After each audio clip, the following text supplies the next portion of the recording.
जय गुरु जी संगत जी। गुरु जी की ब्लेसिंग्स। चैनल को सब्सक्राइब कीजिए और बेल आइकन को दबा दीजिए और साथ ही वीडियो को लाइक और शेयर कर दीजिए, जिससे आपको लेटेस्ट वीडियोस की नोटिफिकेशन आसानी से मिल सके। जय गुरु जी। गुरु जी की प्यारी संगत को प्रणाम। आज गुरु जी का गुणगान करके उनकी कृपा को व्यक्त करने का एक सुनहरा मौका मिला है, जिसके लिए मैं गुरु जी को धन्यवाद करना चाहती हूँ। गुरु जी की सारे जगत प्राणियों पे बहुत कृपा है और हम संगत तो बहुत किस्मत वाले हैं जिनको गुरु जी ने इस जन्म में शिवलोक के साक्षात दर्शन कराए हैं, जो पुराने युगों में बिना कठोर तपस्या के सफल नहीं था। गुरु जी की बहुत मेहर है, लेकिन हम गुरु जी की पूरी मेहर का अनुभव नहीं कर सकते, क्योंकि उस मेहर के कुछ ही रूप हमारे सामने आते हैं जिन्हें हम एक्सपीरियंस करते हैं, रियलाइज कर सकते हैं। लेकिन बाकी जो वो अपने ऊपर बिन बताए हमारे कष्ट ले लेते हैं, उनका ज्ञान हमें प्राप्त नहीं हो पाता। उसी मेहर के सागर से आज कुछ बूंदों का मैं वर्णन करना चाहूंगी। It was 13 February 2006 मंडे, जब हम लोग गुरु जी के मंदिर गए थे। मंडे को, जैसे आप सब जानते हैं, मंदिर सेवा के लिए खुला रहता है। उस दिन for the first time I was carrying myself to the मंदिर because it was my birthday. उस दिन जो मेन हॉल में शिव जी की मूर्ति रखी है, उनमें कुछ चेंजेस थे। शिव जी की लेफ्ट आई बड़ी हो गई थी और उनका जो नीचे वाला होठ था वो भी बहुत बड़ा हो गया था एंड बहुत प्रोमिनेंट दिख रहा था। काफी संगत ने उनके दर्शन किए और फोटोग्राफ खींची। मैंने भी अपने फोन से 2 फोटोग्राफ खींची, एक उनके फेस की और एक पूरे शिव जी की। वो फोटोज मेरे सेल में काफी टाइम तक रही। उसी साल मार्च की बात है, it was 27 March 2006। Again it was a Monday. हम लोग मंदिर गए एंड सेवा करके जब शाम को वापस निकलने का टाइम आया, तो माली भैया जो थे उन्होंने आके बताया कि गुरुजी अब मंदिर आएंगे रात को, तो आप सबसे निवेदन है कि आप अपने घर चले जाइए। तो हम सब घर आ गए एंड रात को जब सोने का टाइम आया तो I was lying on my bed and somehow I was still in the मंदिर। I was thinking कि गुरुजी मंदिर में होंगे इस समय और काश हम लोग भी मंदिर में होते एंड गुरुजी के दर्शन कर रहे होते। I don't know what came to my mind. I suddenly opened my mobile and जो मैंने फरवरी में शिव जी की फोटोग्राफ खींची थी वो मैंने खोल ली and the lights of my room were off. It was complete darkness and I usually wear specs, and that day I was just lying on my bed. I didn't do an effort to pick up my spectacles and watch the photo in my cell. I just glared at it and kept seeing it and remembering Guruji. Suddenly गुरुजी की आवाज आती है कि photo देखते रहे, देख कुछ होता है, कुछ होएगा। I mean, so मैं देखती रही 5 मिनट हो गए, कुछ नहीं हुआ। जब मैंने फोटोग्राफ को नीचे की तरफ स्क्रॉल किया तो मैंने देखा कि जो शिव जी के गले के नीचे जो एक सर्कुलर एरिया था वो रेड हो गया था and I got very scared. मेरी हार्ट बीट तेज हो गई, इट वाज एज इफ मेरा बीपी हाई हो गया एंड आई वाज कंफ्यूज्ड कि ये क्या हो रहा है। तो मैं एकदम बैठ गई, मैंने लाइट ऑन नहीं करी बट मैं अपने बेड पे बैठ गई and I asked Guruji in my mind कि गुरुजी कुछ होएगा तो नहीं। तो गुरुजी बोले कि नहीं, कुछ नहीं होएगा, बस फोटोग्राफ देखती रहे। The process went on for 2 hours. I was sitting on my bed. Somehow I got an indication कि लाइट नहीं जलानी है और ऐसे ही बैठे रहना है, स्पेक्टिकल्स भी नहीं लगाने हैं। एंड उस 2 घंटे में शिवजी की मूर्ति में से रंग निकलने शुरू हो गए। गुरुजी का जो फेस था वो कहीं से पिंक हो गया, कहीं से ग्रीन हो गया, जो ऊपर जटाएं है वहां पे ब्लू हो गया, जो गुरुजी के गले में सर्प है वो उनकी आईज भी ब्लू हो गई। आई मीन ऐसा लग रहा था ओवरऑल कि पूरी शिवजी की मूर्ति के साथ किसी ने होली खेली हो।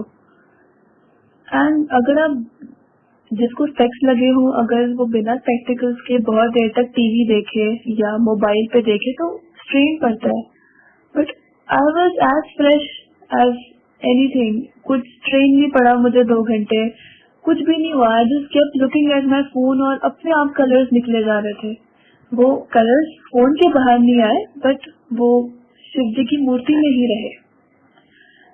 सुबह हुई, आई गॉट अप एट 7। मम्मा पापा को मैंने नीचे जाके बताया कि ये देखो मेरे फोन में आज गुरुजी ने क्या चमत्कार दिखाया है। They all had darshans of it. And उसके बाद उस समय हम ज्यादा किसी संगत को जानते नहीं थे, किसी से इतना इंटरेक्शन नहीं होता था मंदिर में। So I really didn't know what to do. मैं कैसे संगत को दिखाऊंगी कितना बड़ा चमत्कार हुआ है ये। उस हफ्ते हम लोग फ्राइडे को मंदिर गए गुरुजी के एम्पायर स्टेट। मैं पर्पसली अपना फोन मंदिर लेके गई कि संगत को दिखाऊंगी जो गुरुजी ने चमत्कार दिखाया है, बट किसी को जानते नहीं थे। एंड वहां पे सब इतना शांत माहौल होता था कि कुछ समझ ही नहीं आया कैसे दिखाओ सबको। जब लंगर के बाद बाहर हाथ धोने की बारी आई तो हम बाहर गए, तो गेट के बगल में देवर 3 संगत मेंबर्स, उनको फिर मैंने निकाल के अपना मोबाइल दिखाया कि ये देखिए कल रात को गुरुजी ने क्या चमत्कार दिखाया। दे वर आल्सो शॉक्ड कि ये मूर्ति एकदम कलरफुल कैसे हो गई। एंड उसके बाद द वेरी नेक्स्ट डे मेरा फोन खराब हो गया, सारी फोटोज चली गई, एवरीथिंग वाज लॉस्ट।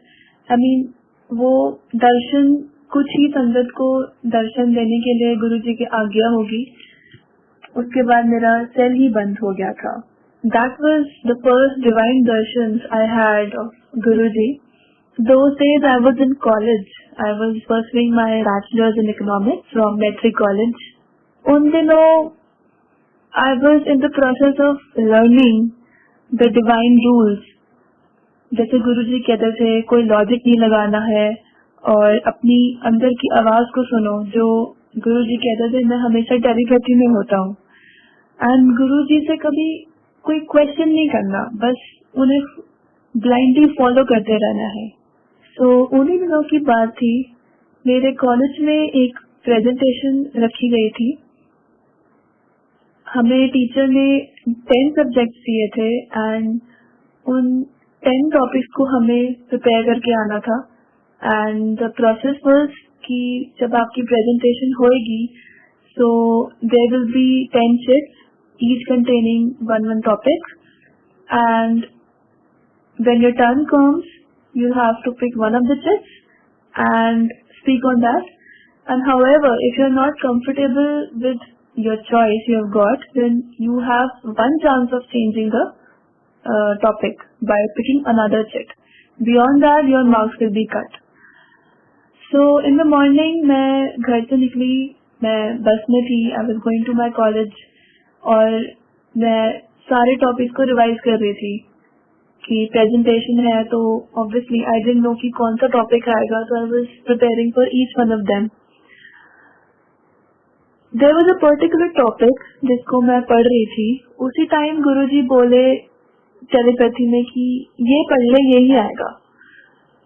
बट जो हमारा लॉजिकल माइंड होता है वो सुनने को तैयार नहीं होता कि ऐसे कैसे 9 टॉपिक्स में कैसे छोड़ दूं एक टॉपिक के लिए, और क्या पता कोई और टॉपिक आ गया तो। The doubt never ends. तो मैंने वो टॉपिक अच्छे से पढ़ा जो गुरुजी ने मुझे कहा था, बट मैंने बाकी के टॉपिक्स भी नहीं छोड़े कि क्या पता अगर वो आ गए तो मैं क्या करूंगी. You know that complete faith was not there on my inner voice. जब मेरी टर्न आई कॉलेज में, I picked up the chit and क्योंकि गुरुजी ने मुझे रियलाइज कराना था, कुछ सिखाना था,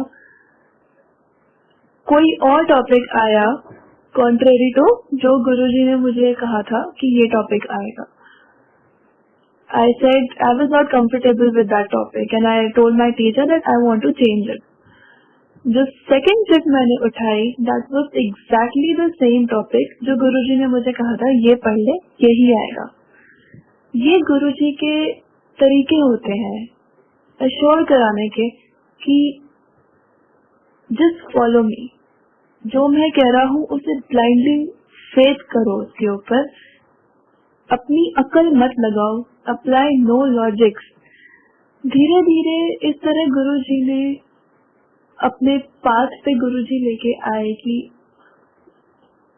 कैसे चलना है जिंदगी में. गुरुजी है तो कोई बहुत बड़ा मतलब है हमारी लाइफ में. ऐसे नहीं गुरुजी कुछ हमें लगता कि हमारे माइंड में उनकी वॉइस आ गई, नहीं, बहुत मतलब होता है उन सब बातों का. गुरुजी की मेहर थी कि in my second year of college I topped in my subject. Guruji की मेहर से जहाँ first division is suppose to be a very big thing in economics honours, it was only his मेहर that I scored 78% in my second year, and just by Guruji's meher. Thank you Guruji. After my graduation got completed, मैं दुविधा में थी कि मैं क्या करूं आगे. मैं मास्टर्स करूं या मैं कोई और स्ट्रीम पकड़ूं. आई ऑलवेज वांटेड कि गुरुजी के पास फिजिकली जाके उनसे वर्बली पूछूं मंदिर में कि गुरुजी मैं क्या करूं, बट कभी हिम्मत नहीं हुई. एक बार एम्पायर स्टेट में मैं गई, गुरुजी के आगे मत्था टेका एंड मैं सोच गई थी कि आज तो पूछूंगी ही पूछूंगी, चाहे कुछ भी हो जाए. बट जब मेरी टर्न आई तो मुंह से आवाज नहीं निकली एंड गुरुजी ने जैसे हाथ से इशारा करते थे कि चलो. उस दिन लगा कि शायद गुरुजी अपने आप ही बताएंगे कि क्या करना है, उन पे छोड़ देना चाहिए. उसके बाद 2007 में जैसे सब जानते हैं गुरुजी की समाधि हुई. After that I was clueless कि मैं क्या करूं. अब गुरुजी फिजिकली भी प्रेजेंट नहीं है तो उनका आदेश कैसे आएगा.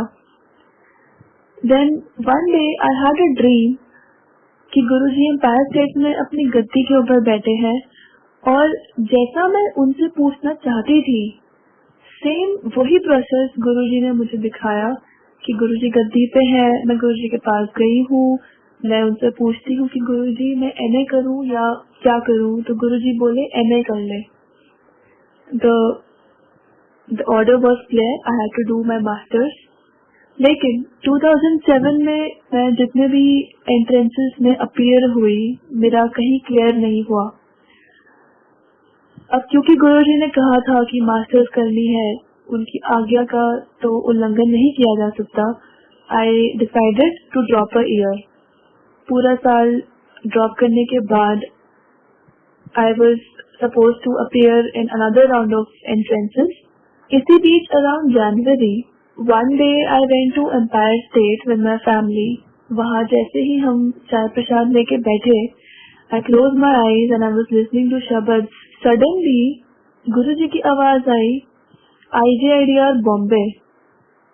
And I open my eyes and I was wondering कि ये क्या हो गया. I knew there was one college called IJIDR in Bombay, which is a premier institute for development economics, but इतना कभी ध्यान नहीं दिया उसके ऊपर since it was outside Delhi.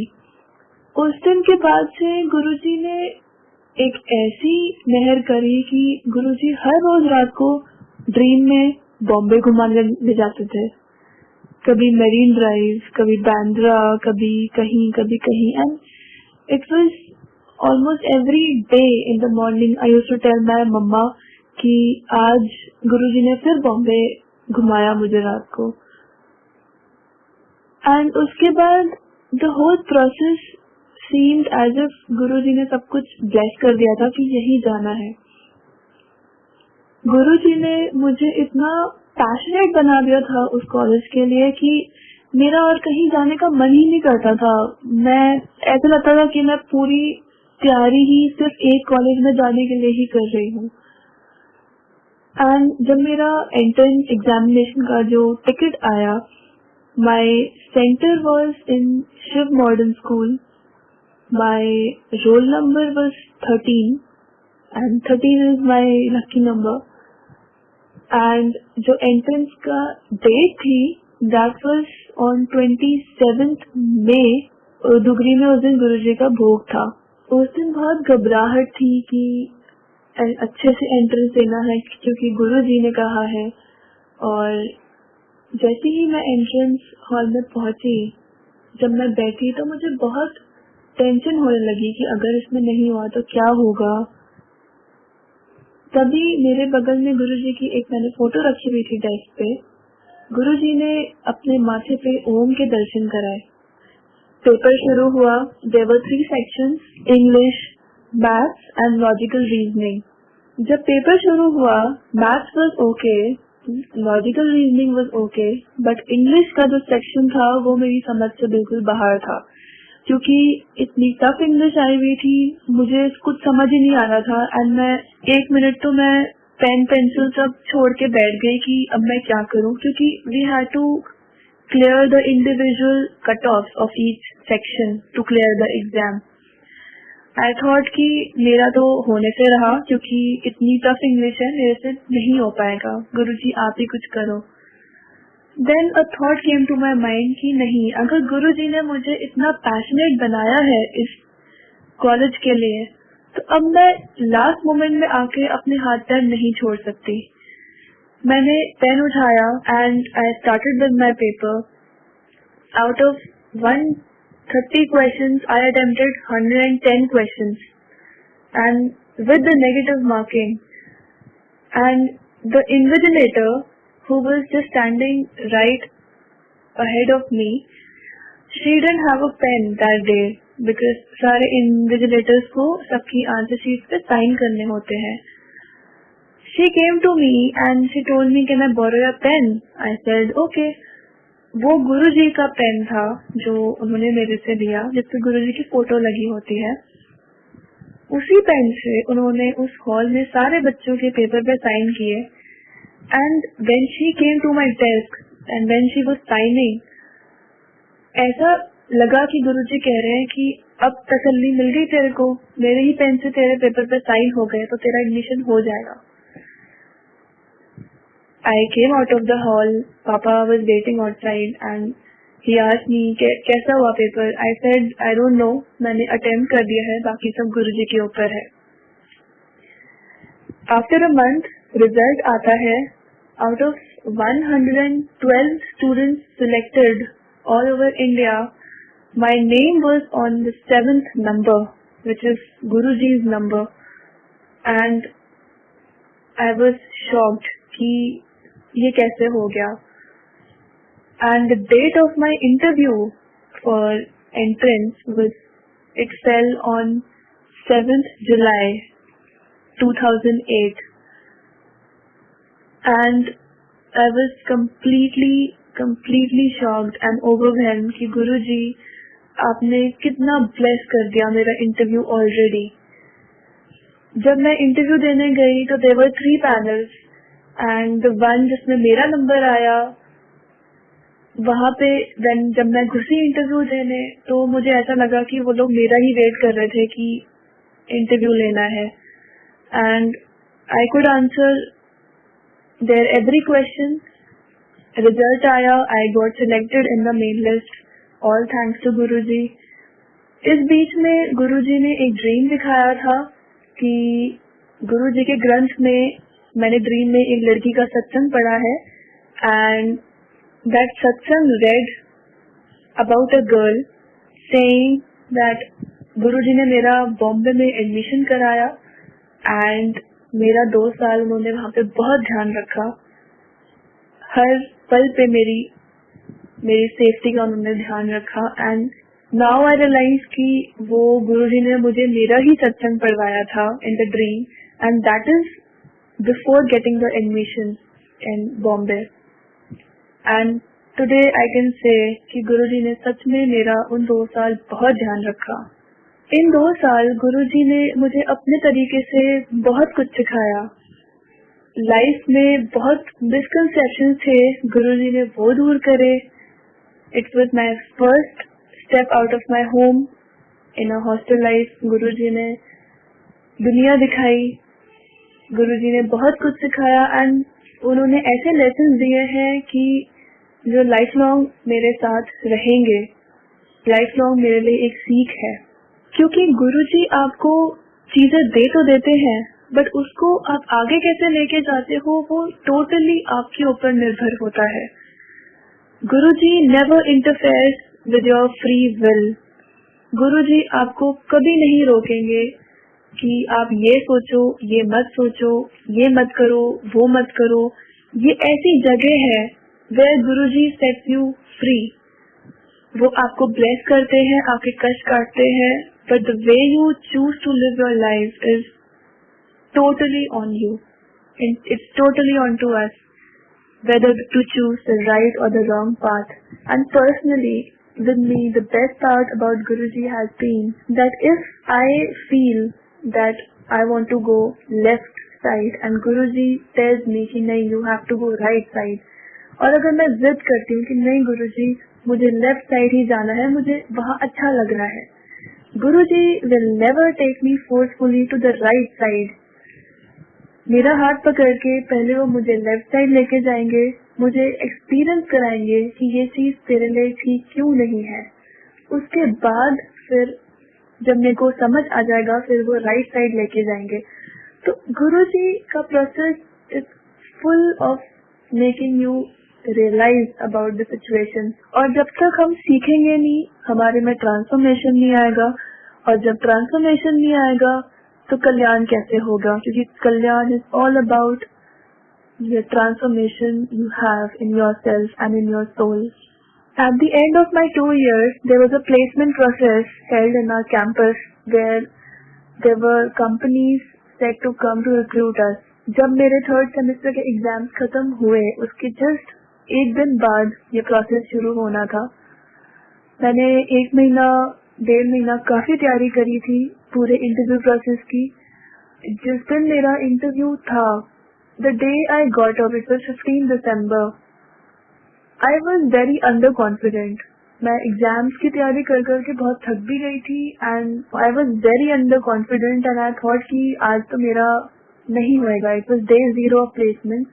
बस मैंने सुबह उठ के गुरुजी की पूजा करी एंड आई टोल्ड हिम कि गुरुजी मुझे लग रहा है आज शायद मैं इस रूम में वापस किसी जॉब के ही आऊंगी। The first company which came to recruit was ICICI Bank. Throughout the group discussion, I was blank. I didn't say anything except for 1 or 2 sentences. And I thought कि मेरा selection interview के लिए तो होगा ही नहीं, तो there is no point. And I was very uninterested. मुझे बहुत बोझ लग रहा था, मुझे अंदर से हो नहीं रहा था कि मैं इसके लिए बैठूं। I thought कि let me prepare for the second company which is coming after 2 hours. But जब ICICI का group discussion का जब result आया, तो as they had shortlisted 9 students, my number was on the second number and I was shocked.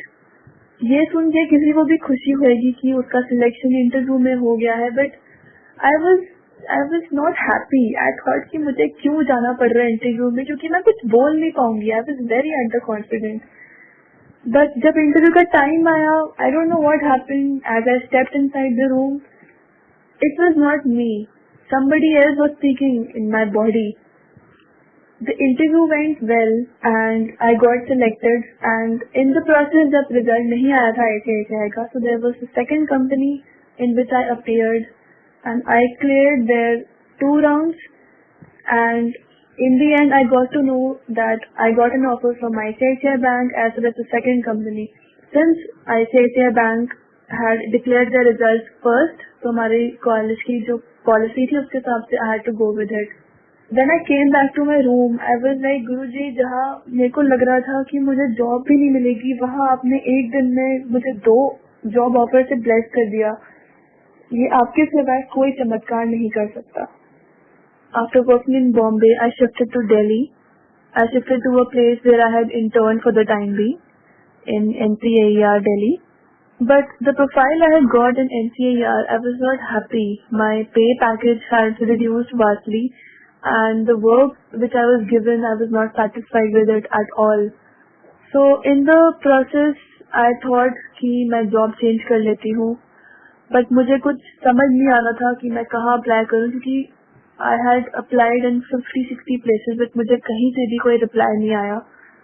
उसी time पे एक दिन गुरुजी का ड्रीम आया, and in the dream I went up to Guruji and said, Guruji मैं जॉब चेंज कर लूँ। गुरुजी बोले, मुझे एक बात बताओ, समय बड़ा या समझ बड़ी? आई सेड, गुरुजी समझ नहीं, गुरुजी समय। Guruji was silent and I got the message कि सब कुछ समय पे छोड़ दो, सब कुछ गुरुजी पे छोड़ दो, अपनी समझ लगाने से कुछ नहीं मिलेगा। And exactly that happened.